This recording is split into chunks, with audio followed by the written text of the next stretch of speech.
Hello everyone and welcome back. Today I'm going to be talking about what I got at GenCon and looking at the side of my desk where I have everything at. I'm a little disappointed because I have not cracked at one of these like Magic Cons and stuff I've been at, and I feel like this one I did. So we're just gonna start going kind of at random. I don't know how to talk about it. I have 14 deck boxes on my table, so I got one, got that one is to show. I got 2, 3,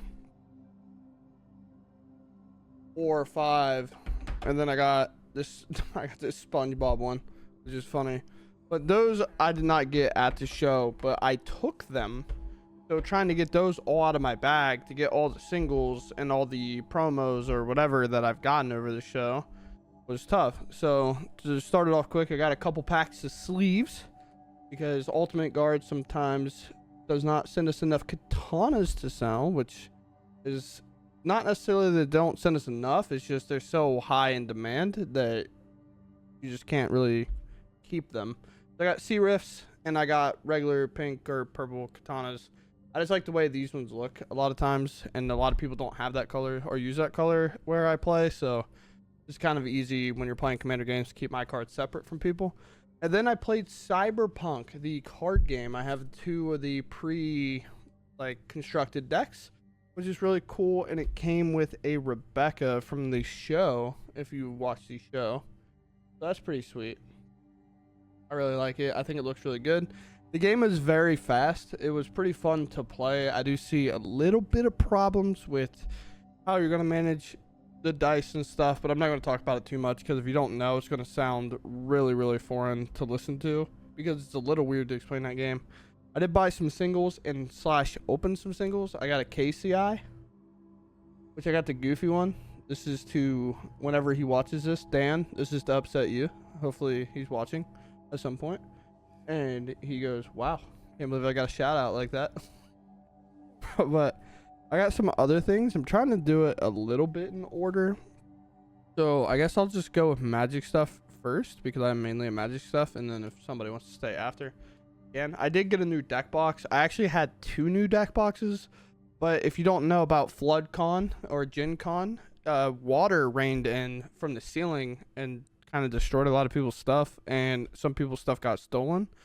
So I ended up giving up one of my boxes because I was working with Ultimate Guard that weekend, and we had a show model, which was my model that we were using. It was a glow-in-the-dark boulder. I should maybe throw it on screen, but I have the sidewinder of it. It stores map, which is really sick. It has a lot of cards, as you can see. I opened a lot of stuff, / I was the person to bring a lot of stuff back for all the homies, and it's pretty sweet. I like it a lot, but the Thor's map one, this type of text, it would be on the other side, but it glows in the dark. It's a boulder that glows in the dark whenever you use it. It's super sweet. I think they look really clean, so I was happy to get that. Then other magic wise, I did get a lot of packs because we did have a booth with the Hobbit hole, so we actually had a booth with Wizards of the Coast there, and we ended up having to do some work, like move some stuff around for them and help them out a bit with the company that sets up their show a little bit. So they gave us some packs, plus you were able to get some by doing the scavenger hunt / buying some if you waited in line. There were people sleeping there overnight to be first in that line, which is pretty wild. So I got these to open, which I might just open now whenever I'm talking about some other stuff. So I have some obviously older ones in Lord of the Rings, like Lord of the Rings, Middle-earth, and now I also have the Hobbit. I have 3 packs there, so a bit early. And then I opened collector packs with the boys while we were there, and with Daniel, a different Daniel, funnily enough. I know a lot of Dans all of a sudden, but he's with Ultimate Guard, and while we were sitting there, we got a couple collector packs, and I got to open some cool stuff. So I got this Splendor. It is foil, surge foil, which is really nice, and it looks really good. I think these in foil don't look that good, but I think in surge foil, they step it up a lot. It's kind of hard to tell. But I had one, or seen one in foil, and I didn't like it near as much. I have a sleeve on that one, so a little bit weirder. I got a Smog. This one is just normal foil, which is cool. And then I got a Queen of Dale, which I've never wanted to build a mono white commander, but now I just might have to. And then Arcane Signet. I don't know how to read that, I don't think a lot of people in here will either, but we got an arcane signet. That was pretty cool. And then I can open these packs, but I'm going to talk about everything and maybe do that at the end. So with that, I did buy some singles other than Magic the Gathering. I kind of think, based on what I'm looking at, it's where Magic the Gathering kind of ends for me. I did, other than that, I added Cyberpunk in there. I did get a lot of Ripbound stuff. I got Pow World stuff, which was a thing I was not prepared to buy, and I did anyway. So kind of because it was like on the cheaper side. Their booster boxes are 12 packs for like $50 is what they were. So I got some of that. I'm gonna put it on my display case behind me somewhere. And I did get some figures. They're kind of right there. It's Haiku figures, which is a show I watched when I was younger, and then nostalgia hit, so I kind of bought them.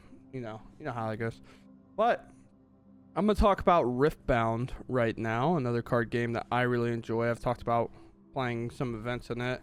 I did get a Kaisa, or this is an Ari. I got an Ari, which is super sweet. This was Amazing Discoveries, was the card shop we dealt with a lot. They're pretty close to our booth, so funnily enough, we just ended up being next to them. They helped us out. They gave us some deals. They bought some product from us as well. And then I got a Kaisa, which is pretty cool. Kaisa was the first champ I played in League. Not League of Legends, I guess, but in Riftbound. It was the first champ I played, and I kind of like the way it plays a lot. I like the mana ability on it. And then I got the bundle that they were selling, so it came with this. I opened one, and I'm holding the second one. I'll pull up in a second. So that's an Ivern and a Lilia. And then we got some tokens and stuff. I'm not going to waste too much time here. But we got the one's not separating there. We got all the tokens. I know it's kind of bright. And then I'll pull out that last one. And then this was the token I really liked, the little fox gold token. I didn't have like a promo gold. I was just using the generic gold. But that's okay. Now, I also got the playmat, which I didn't know if I was going to end up keeping this playmat or not, because I had a lot of people who were wanting it from me. The Gangplank in a Lowy playmat. It's kind of hard. I literally can't see the monitor anymore, so I hope this is on because my camera's too close. I got that playmat. Will Hall was wanting one from our crew, and it was kind of awkward because we were in Lucas Oil and in the main hall, so half our team in Lucas Oil kind of struggled to get over there in time to get stuff. So I thought I was going to lose it. I still think I have it. I might give it to Taryn. I don't know. One of the other boys.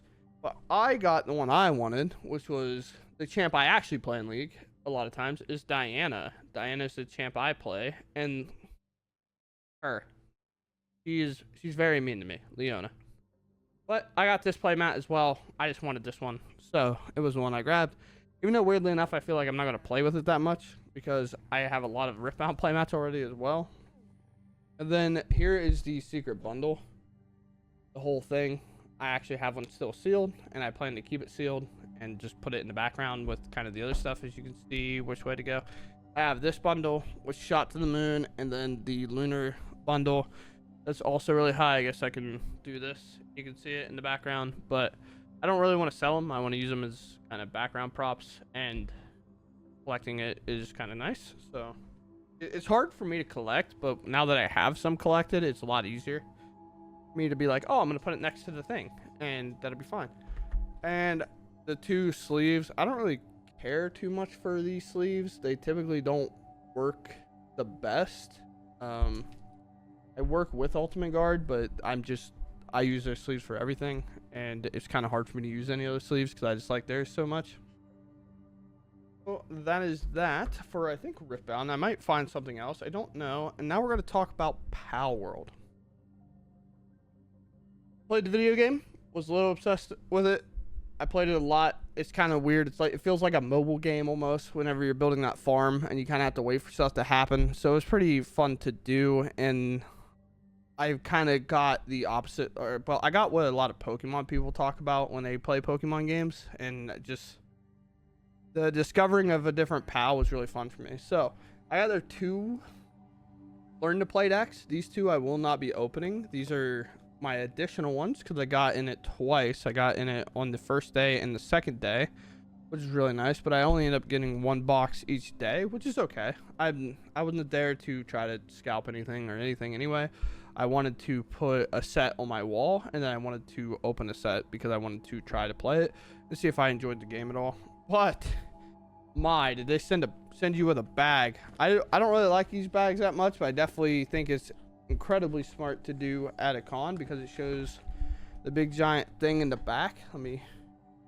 This would be your backpack, as you can see. So there's a thing, and people are wearing these all over the place. And what a marketing thing to do is like, oh, there's a Pal World game here, especially for people who've been playing it.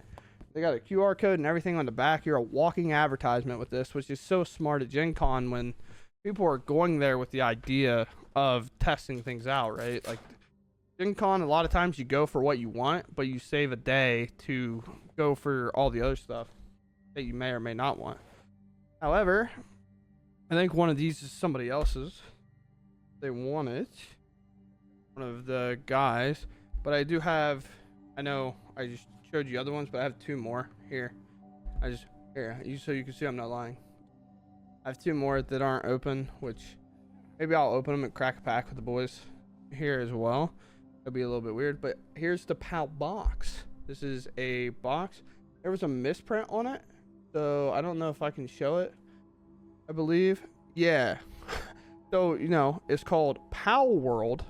World is in planet, you know, as you can see right here. But up here in the corner, it says PAL Word. I don't know if it's not going to focus, and I'm not going to mess with it because I'll break the camera and it won't work anymore. But there's a misspelling on the box. Whether that'll make it uniquer or not, I have no idea. But it's kind of just funny that their box is misspelled. And it's next to the logo, which is obviously spelled correctly. And then I bought this thing. This thing is heavier than... It's heavy and awkward, and I don't... Oh. Here we go. They were next to me. I was a little upset that they were next to me because I didn't really want to buy a board game. I'm not much of a board game player. But this is player versus AI. And if you don't know what that means, and I know AI is like a crazy term that people really don't like to hear, but that's not what it means in a board game. It's just, it runs itself. So basically you just shuffle their cards at random, and then a player can just flip their card, and then that boss attacks accordingly to what the card says. So it's self-running, but they all call it AI, which is, if you're not a board game player, that's what that means. But I got Slay the Spire, this big ass board game. Like, look how thick this thing is. It's so large. But I played the game and I actually liked it a lot. It's a roguelike, and if you like to play it, it says it's 1 to 4 players, and it says it takes 6 to 9 minutes, which is nice. But you know, I did get a little information from it, which was kind of concerning. Not like really, because they covered it and it was pretty okay. They said the sleeves in it go bad very, very quickly or something, or they're peeling. So they were giving us extra sleeves. So I got like 5 of these Slay the Spire sleeves, which it's 1 to 4 players. So I would assume that's 1 for each player, and then the AI bot. But for that, I might just set a couple of these on my little shelf back there because they're kind of cool, and I enjoyed playing Slay the Spire. Not that much. I'm not like a huge obsessed fan. I played it enough to beat it a couple of times. Then I watched somebody quick run it in like 2 minutes, and I was like, okay, maybe I just don't get it. It took me an hour to beat a stage or something. I mean, I was reading cards for the first time, so a little bit different, and I never played the first one. I only played the second one. So with that, I want to open my packs. Oh, wait, no. I opened the other Power World box I got, and I got these 2 cards, which one of them is way cooler than the other, in my opinion. So I got this. So I do know whenever they attack, there's this little strike number. It's right here. You have to, like, mill that many, but if you hit a lucky, which is what this little symbol right here is, this little lucky symbol, you get to stop milling at that point. But it's never like, oh, mill half your library or something like that. It's like mill 3 at most, I think. There might be more, but I don't know. So there was that one. There's this one. And then I got this guy, which is one of the chases, and it's funny. I got the T-Hex with RPGs on him. I don't know. There's something about that is so funny to me, and I just enjoy it. It kind of feels like the adult version of like Pokemon in a way, where it's like, yo, you know what? Like, let's just give them guns. Like, I don't know what it is about it, but it's just so funny to me. But yeah, I guess here I'm gonna just crack these packs and we'll see what we get. I don't have the setup. I normally face my camera down, and I don't really know how these packs are set up to be opened. Well, I got my rare already. I'm not going to speed run it. I got this. Cool. So on to the next one. That was Sting and Glittering Dagger. These are the Lord of the Rings ones, so they're a little less exciting. I don't even want to show that one. That one's so bad. I'm not even showing it. I don't even want you guys to see. I honestly don't even know what that card is. That's how weird it is. Oh, wait, I got a Nazgul in this one. That's pretty good. Funnily enough, an uncommon, worth more than any rare I opened, I think. So, Lost in the Calling, and then the Nazgul, which is really cool. The Nazgul's sick. My friend built a Sauron deck, and he has all the showcases along with 7 Nazguls in it. And it looks peak. It's so sick the way the deck looks when he has it on the table, because it's all thematic. Because Borderless, you can argue, is like the same art style in a sense, but it's just not. They always kind of look a little off from each other, but the showcases all spread across the board, and he has the Lord of the Rings like map playmat, so it's really cool looking overall. Now I have actual Lord of the Rings, the Hobbit, the actual set coming out. I'm just going to try to get to this rare back here. Oh, well, I went one too many. So I got this guy, which is really cool. He gives creatures flash. And then is that a foil uncommon back there? And then a common land. And a token, which is fine. So that's pretty cool. We got this guy. He's been talked about quite a bit. He says, the first creature spell you cast each turn costs 2 less to cast and can be cast as though it has flash. So you can play him and then play creatures. It reminds me of Night Pack Ambusher, if anybody knows what that card is. A while back. I know a lot of people are newer because of the decks coming out that have been dragging a lot of players in. I'm just skipping to the back to get to the rare, just so we can kind of speed this up a little bit for us. I got a Desolation of Smog, which is cool. I have a dragon deck. I went 2-0 with it on the weekend, which is really cool. A friend sat down and played it for me. I had to go wait outside for Uber food delivery, and my friend sat and played it, and he ended up winning. And the whole time he's like, dude, dragons are sick. And he doesn't even play Commander, which is the funniest part. He's just a lover of card games. So it was kind of funny to see him play my deck and then be like, wait, maybe Commander's the truth. I don't know. But I opened this as well. So pretty cool overall. I think that's about everything. I could open these PAL ones, but they're like sealed, so it'd take a while to open, I guess. If I want to open them, yeah, I'll open it for the pack. Just give me 1 second. All right, so I have the packs here. They're real thin. There's only 7 cards in them, so they're not really thick like Ripbound cards. They're kind of like every card game has been built recently. They're a bit thinner, a lot more like no, One Piece is kind of thick, but I don't even know how to do this here, but we can do it together, team. To like lean it up because where my light's placed. Cleaver, Puff, and then Brucey. So like that, what I'm saying is like that's 7 cards. It's already done. So it's a little weird, but that's the good hit out of the pack, even though it's a little mediocre of a card, at least on their scaling of rarities go. So that's why that one, Rex, is good. It's got like a different foiling and stuff on it, which is nice.